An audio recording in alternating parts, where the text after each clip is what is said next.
A continuación, Medicina Ecológica.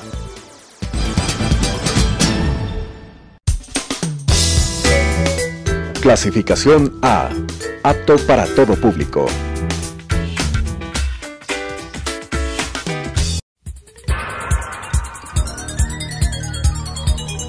Las opiniones vertidas en este espacio por la producción y dirección del programa son de exclusiva responsabilidad de sus autores y de quienes intervienen en ellos.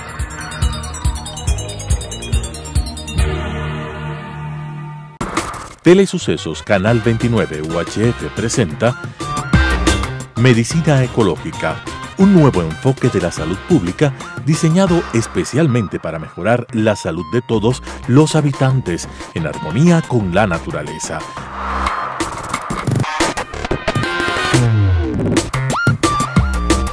Con la conducción del Dr. Walter Mena Ordóñez. Medicina Ecológica.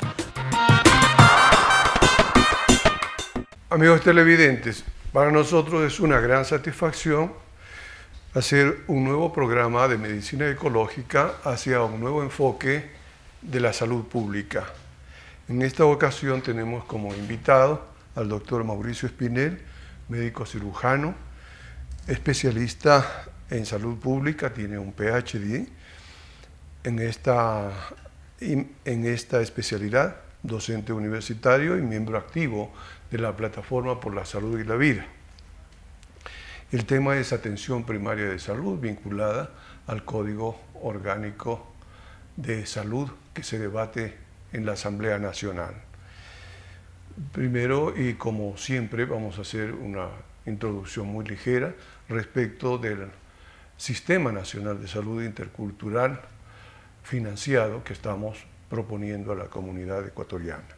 En primer lugar, los aspectos filosóficos, luego los principios, el marco constitucional y legal, el modelo de servicios oficial y frente a él, en forma complementaria, el modelo popular, el modelo participativo, luego los aspectos relacionados con el paquete de servicios que ofrece el Sistema Nacional de Salud, el modelo de gestión, el financiamiento, un nexo importante con el desarrollo sostenible a través de vincular la salud con el crecimiento económico, la equidad social y la protección de la naturaleza en términos intergeneracionales, y finalmente las instituciones que en el país prestan servicios de salud, en este caso fundamentalmente el Ministerio de Salud Pública y el Seguro Social Ecuatoriano. Algunas cifras para encuadrar el tema. Presupuesto del 2018 para salud y es 3.475 millones, Ministerio de Salud 4.000 millones, lo que hace 3.222 millones, que divididos para 16 millones de habitantes tendríamos un per cápita de alrededor de $450 por persona. Establecimientos de salud al 2015, según cifras del INEC, sector público 3.418, sector privado con fines de lucro, 517, total 4.081. Número de médicos por cada 10.000 habitantes, 29.374. La OMS establece como mínimo 23, nosotros tenemos 18. Por favor, Mauricio, ilústranos sobre los aspectos relevantes del Sistema Nacional de Salud que se debate en la Asamblea, o más bien dicho, el Código Orgánico de Salud que se debate en la Asamblea, y frente a esto, ¿cuáles son los aspectos más relevantes del Código Alternativo que propugna y lleva adelante la Plataforma por la Salud y la Vida? Bienvenido, Mauricio. Muchas gracias, Walter. Un saludo afectuoso a toda la teleaudiencia de este renombrado programa, en nombre mío y también de toda la plataforma, de todas las organizaciones que conformamos esta Plataforma por la Salud y la Vida, en donde discutimos temas como, por ejemplo, el Sistema Nacional de Salud. Primero hacer un análisis contextual, ¿no?, de lo que significa la oportunidad de discutir en el país una norma que sería aquella que va a dar los lineamientos, las pautas de hacia dónde se debería dirigir la salud en el Ecuador. Por cierto, soy miembro de la Sociedad Mundial de Ecosalud, que tiene su congreso este año en Cali, Colombia. Estamos presentando algún trabajito en este concepto de la integralidad, ¿no? de ese elemento fundamental que tiene este concepto de la ecosalud. Este año también se celebran los 40 años de la Declaración de Alma-Ata, ¿sí? Este momento en la historia de la salud del mundo, en donde se reunieron todos los ministros de salud en esta ciudad Alma-Ata, en ese momento Rusia, ahora Almaty, ¿no? Y se hizo una declaración conjunta de una propuesta de cambio, de reforma en el mundo al respecto de cómo llevar el tema de la salud. Y en ese momento estamos hablando... garantizar la salud para todos. Exacto, es decir, la perspectiva, ¿no?, de qué hacía falta en términos de salud. Y se dieron cuenta, ¿no?, que uno de los problemas complejos era el tema de prevención, la falta de promoción, la falta de servicios básicos. Entonces, uno de los llamados que se hizo hace 40 años fue: tenemos que en nuestros países reforzar el acceso a agua potable, alcantarillado, ¿no?, a servicios preventivos. Han pasado 40 años, ¿y qué ha pasado con este concepto de atención primaria en salud? Lastimosamente fue distorsionado en muchos sitios, ¿no? Yo creo que por este hecho de llamarse primaria, que viene del vocablo inglés primary, allá significa lo primordial, lo esencial, lo fundamental. Entonces, cuando se habla de atención primaria en salud, se habla de qué es lo fundamental para que la gente esté bien. Muchas veces se entiende primaria como lo básico, ¿no?, lo poquito, lo mínimo, ¿no? Y entonces esta distorsión ha hecho en el mundo, ¿no?, que se dirijan los programas de atención primaria en salud a darles unos paquetitos de atención básica. Entonces les vamos a dar la vacunación y el sobrecito para las diarreas y el sobrecito de la vitamina a este grupo de pobres que viven en la montaña. Esto pasó en muchas partes del mundo y en nuestro país también, ¿no? Otros lo distorsionaron como restringirlo hacia la puerta de entrada al sistema de atención. Y dijeron, no, pues entonces vamos a hacerlo que la puerta de entrada sea por el centro de salud. Y se dejó de lado en muchos sitios la oportunidad de esta construcción de lo primordial. Entonces este es un elemento fundamental que debemos entender. Cuando hablamos de atención primaria en salud, no estamos hablando del primer nivel de atención. Estamos hablando de un concepto integrador, amplio, transversal, que debe aplicarse en los diferentes niveles de atención, es decir, tanto en el primer nivel, como en el segundo nivel, como en el tercer nivel, en la gestión de la salud, no solo de la enfermedad. Excelente, Mauricio. Yo creo que esta introducción nos sirve perfectamente entonces para decir en qué ha fallado realmente tanto proyecto que se ha presentado como Código Orgánico de Salud. En definitiva, se han diluido en una montaña de palabras, diría yo, y lo esencial no lo han tomado. Cuéntanos a propósito de esto, tú que eres un... ¿Qué es lo que hacemos los médicos y los salubristas cuando enfrentamos un problema? El primer elemento que tenemos que desarrollar es el diagnóstico, ¿no es cierto? Entonces deberíamos partir desde cuál es el diagnóstico, qué es lo que queremos cambiar de nuestra realidad. Y para eso es interesante comenzar, ¿no?, por ejemplo, analizar un documento que se produjo con ocasión del aniversario 30 de esta Declaración de Alma-Ata. La Organización Mundial de la Salud, ¿no?, puso a la disposición del público un documento que se llama La Salud del Mundo, ¿no?, abogando porque se den reformas en el mundo que se dirijan hacia este concepto de atención primaria en salud, que tiene algunos elementos que luego veremos. Y entonces ellos hacen un diagnóstico inicial, y dicen, ¿qué está pasando en los sistemas nacionales de salud del mundo? ¿No? Hacen un estudio, revisan y dicen, miren, tenemos los siguientes problemas, 5 problemas. Primer problema, atención inversa le llaman ellos. ¿A qué se refieren con esto? Que resulta que en los sistemas nacionales de salud los que más se atienden son los más ricos, los que más recursos tienen.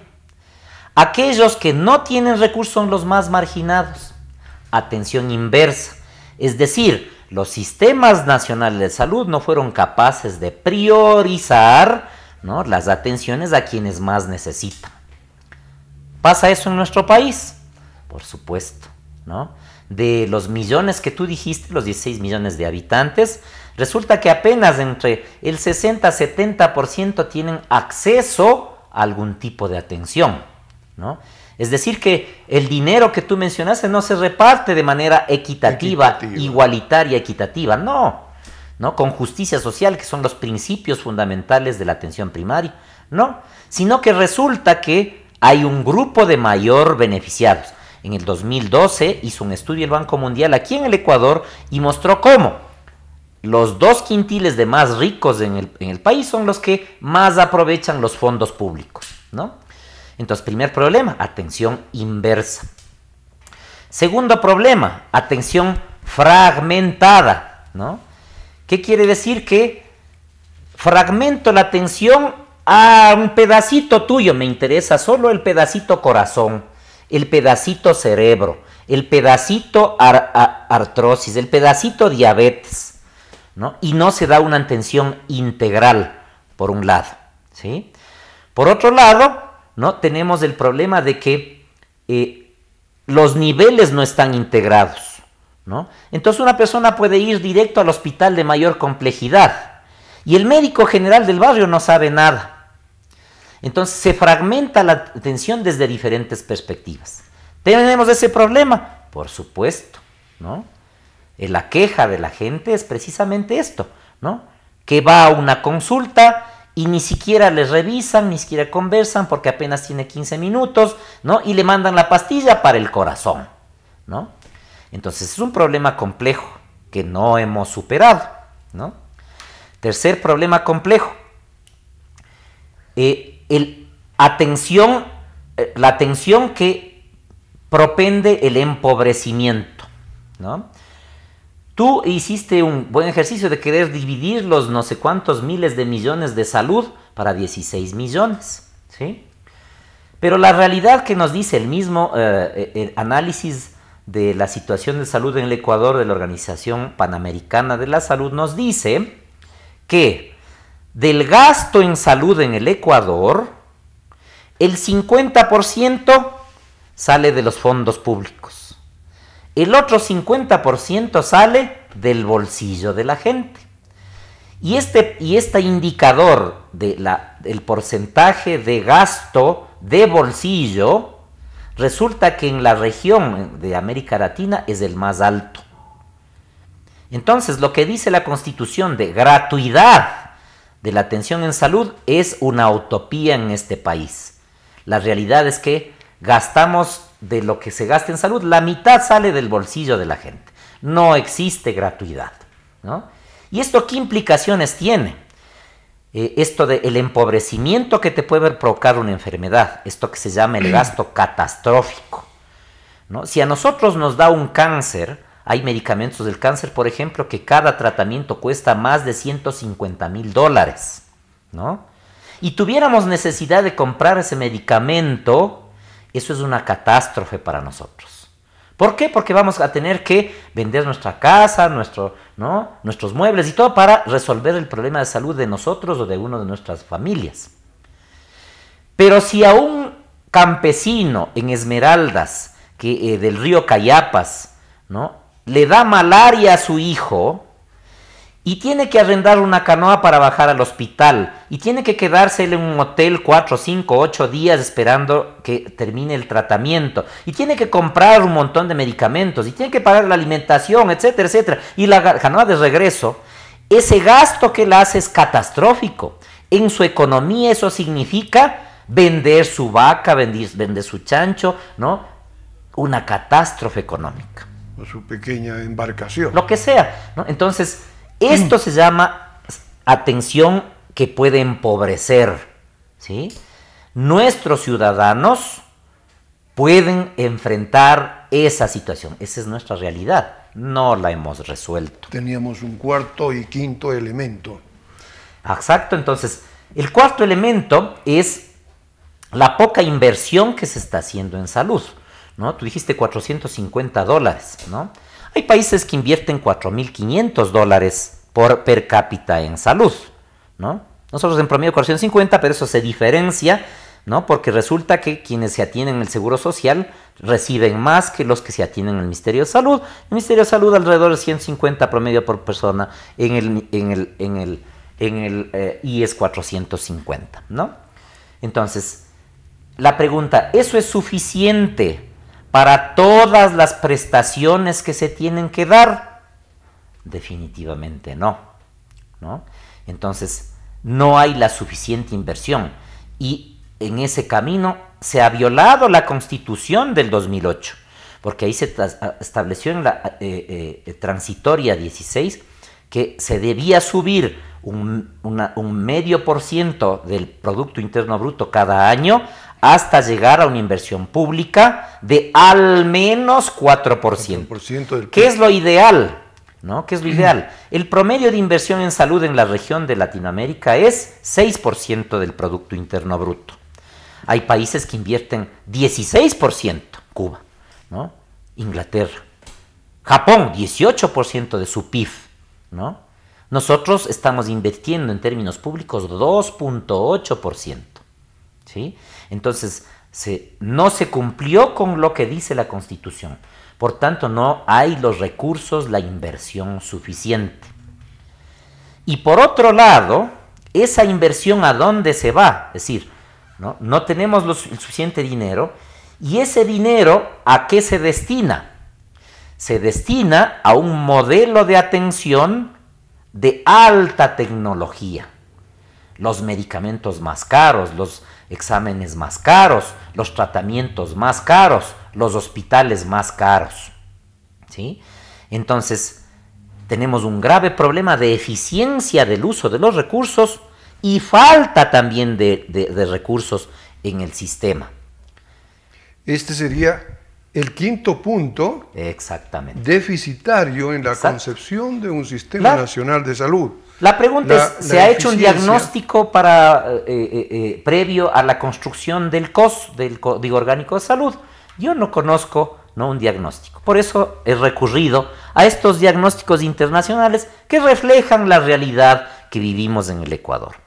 Entonces, una propuesta, un momento de cambio, lo que debería hacer es tomar en cuenta estos elementos para tratar de cambiarlos, de transformarlos, de reformarlos, ¿no? Que ganemos algo en cada uno de ellos, ¿no?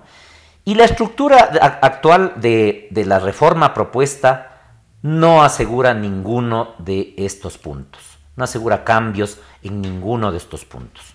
Lo único que pretende es mantener el statu quo, ¿no? Es decir, un sistema de alto gasto, de poca prevención, de poca promoción en salud, ¿no? Lastimosamente, Mauricio, atención primaria de salud, sigamos.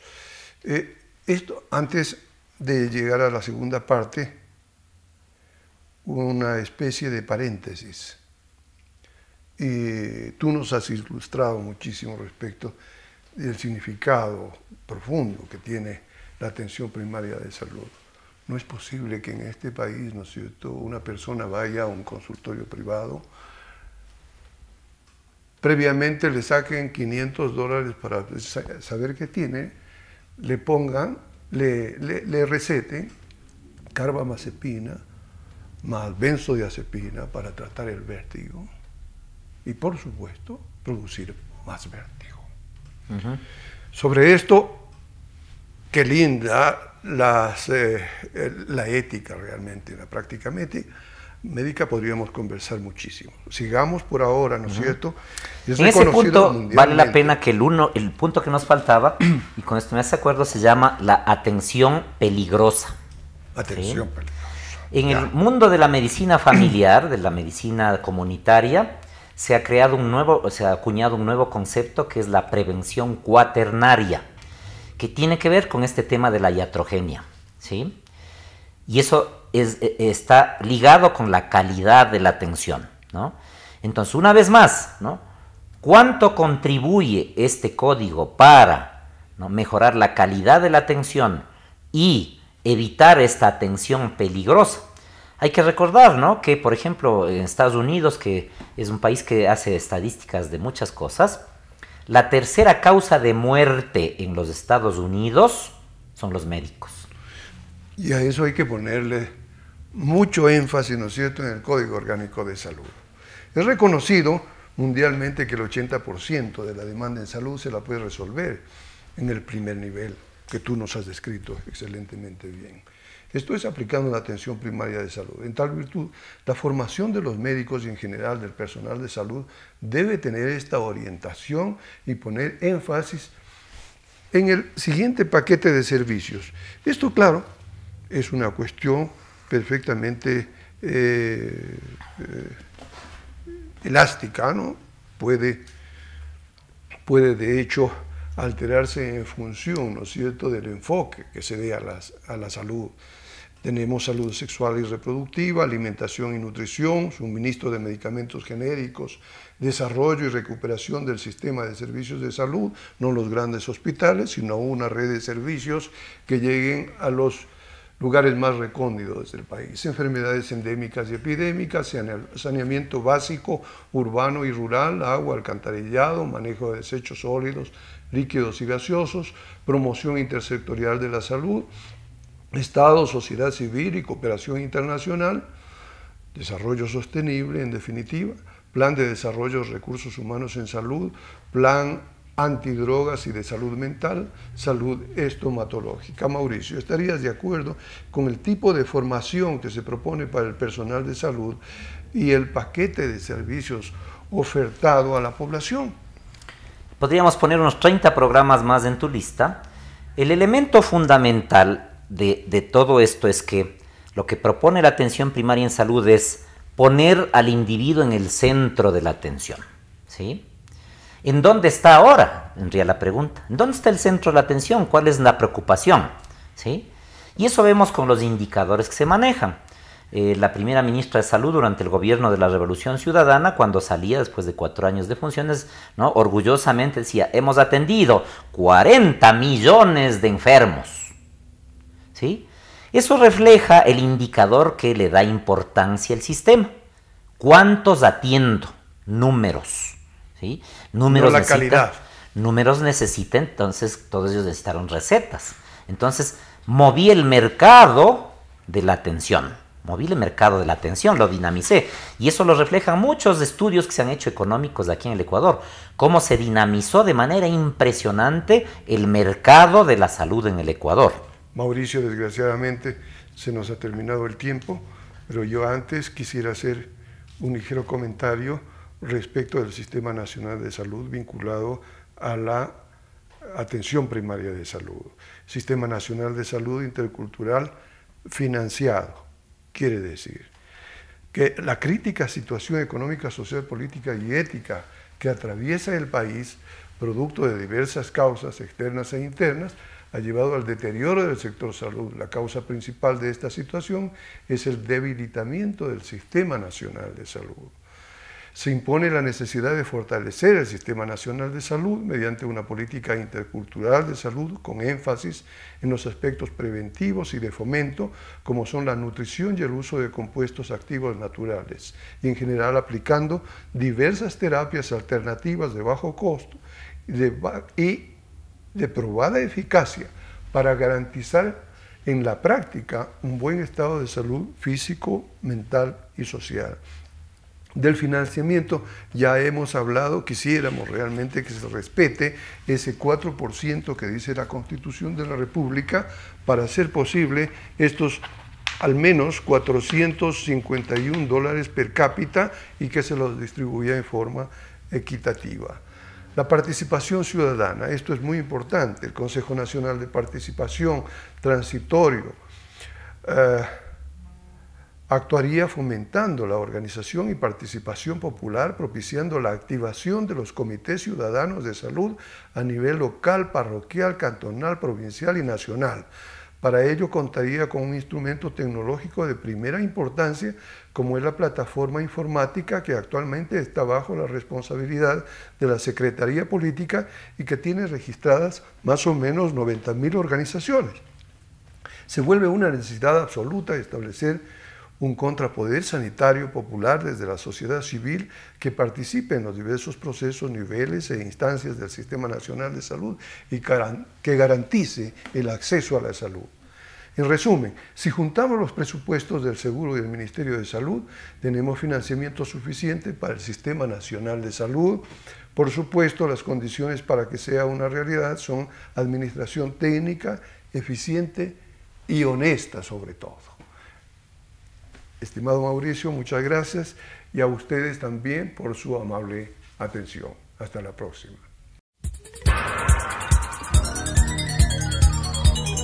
Las opiniones vertidas en este espacio por la producción y dirección del programa son de exclusiva responsabilidad de sus autores y de quienes intervienen en ellos.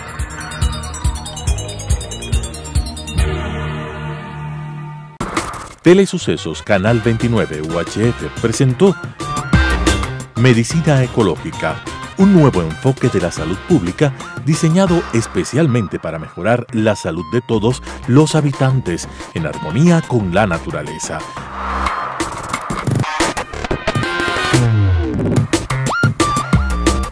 Con la conducción del Dr. Walter Mena Ordóñez. Medicina Ecológica,